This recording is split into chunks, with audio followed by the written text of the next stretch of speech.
anciens présidents qui ont fait vivre l'association. Alors, M. Denis Perret, actuellement trésorier, ainsi que sa femme. Allez, alors, moi-même. Et une pensée à ceux qui n'ont pas pu être présents, tel que Michel Simon, mon prédécesseur, président actuellement à Lyon. Et pour finir, je laisse la parole au premier président et fondateur de notre association, M. Gérard Belin, qui est donc l'association des familles.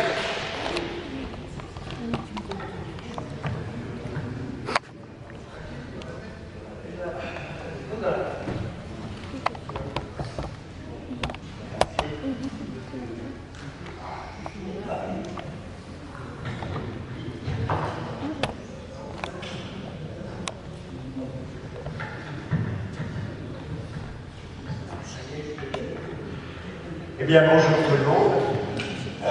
D'abord, je voudrais rectifier une petite erreur. Je n'ai pas été président du club, j'étais simplement le fondateur et l'entraîneur.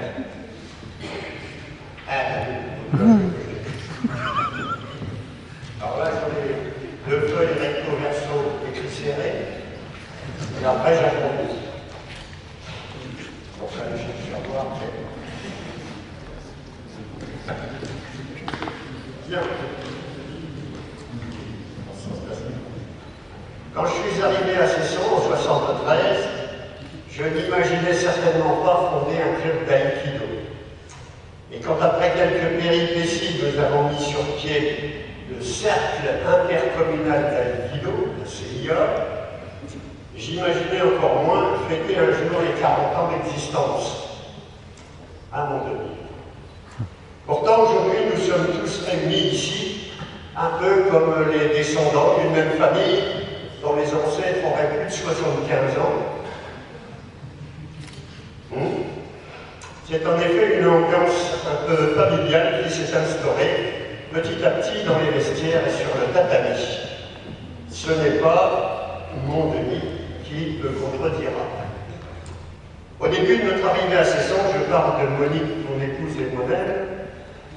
Je n'avais ni l'envie de me lancer dans les formalités administratives que j'imaginais compliquées pour fonder un club d'aïkido.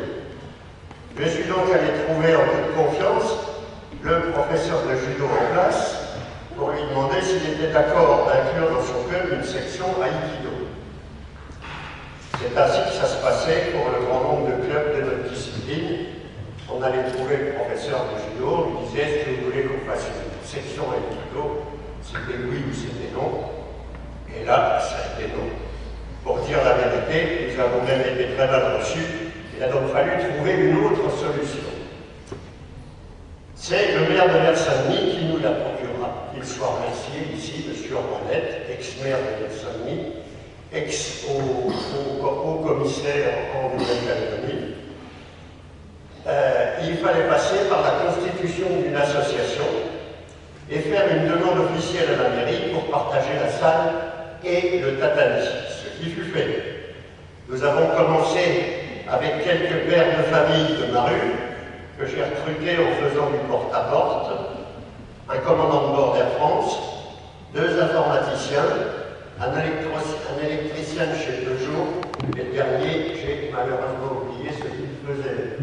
T'en souviens-tu? Lui non plus, donc ça va, il est aussi vieux que moi.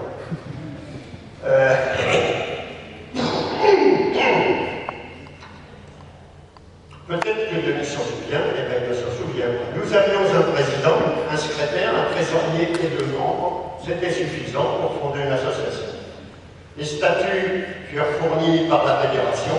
La première assemblée générale se tint dans le salon chez moi. La déclaration au journal officiel et à la préfecture. La demande à la mairie qui fut acceptée et vogue la galère.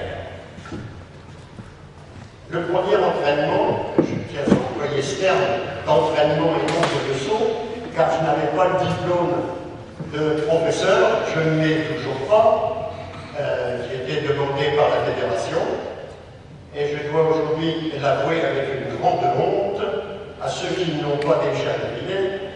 Tout ce cirque a été monté dans le seul but égoïste de me fournir une occasion de pratiquer l'aïkido que j'avais dû interrompre en quittant la bonne ville de Lierre, pas loin d'ici, pour cesser. Le premier entraînement donc eut lieu en survêtement, sur le vieux tatami, qui à l'époque n'était pas installé dans ce gymnase, étant donné que celui-ci n'existait pas encore. Donc, évidemment, ce n'était pas possible. À y atteindre des près, la situation du cercle intercommunal d'aïkido était plutôt précaire.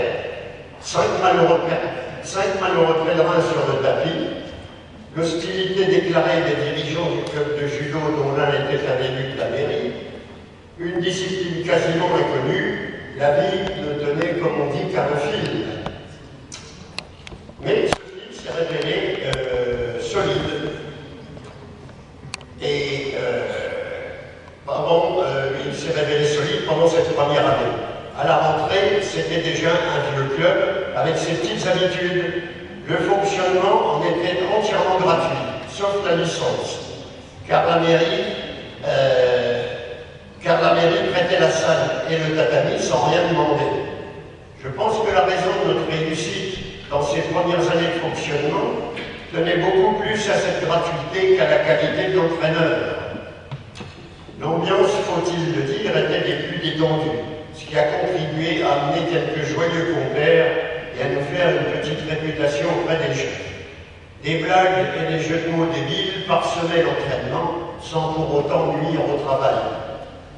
Notre premier président, malheureux, Dieu ait son âme, a été tué par un taxi à New York en sortant de l'aéroport. La femme Monique l'a remplacé, et puis un autre est venu, et puis encore un autre, et puis un autre. Ils ne sont pas là ce soir, mais ils auraient pu, parce qu'ils sont toujours en vie, et certains pas loin d'ici, notamment. C'est comme ça. Nous avons un temps été pratiqués au